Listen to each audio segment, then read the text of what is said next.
Ultamize.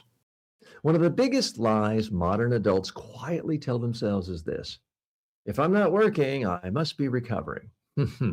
But not all leisure restores people equally. Some forms of leisure create energy, other forms mainly consume attention. That's an important distinction.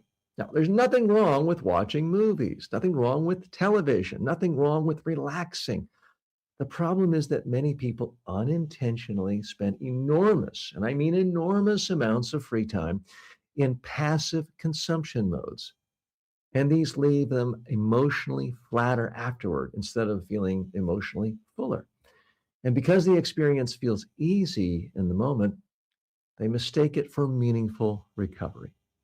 One thing I've noticed in my own life is that the weekends I remember most positively are never the weekends where I consumed the most content or watched the most movies or TV shows. They're usually the weekends where I went on a long group hike, for example, or had a great dinner conversation or went on a beach walk.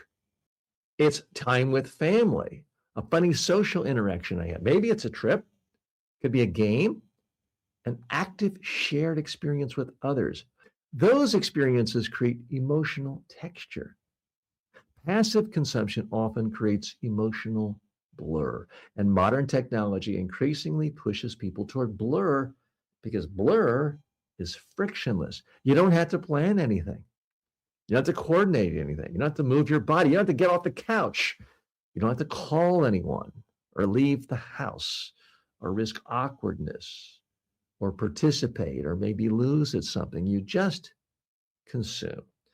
And the more exhausted people become, the more seductive passive consumption often feels. That's one reason modern weekends can become psychologically strange. People feel depleted, so they seek low effort stimulation, which often leaves them feeling even less restored afterward. Now, again, this is not an argument for turning weekends into self improvement boot camps. You don't need to spend Saturday morning journaling inside a cold plunge, although I do spend time in my cold plunge. You don't have to do that while listening to an audiobook about optimizing your mitochondria. Sometimes rest really is rest. The issue is not relaxation.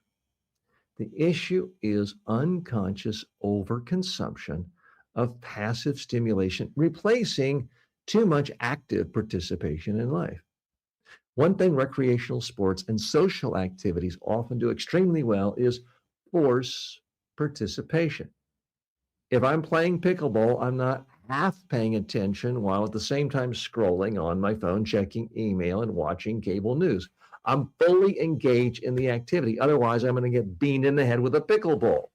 There's movement, there's competition, there's conversation, reaction, strategy, human interaction.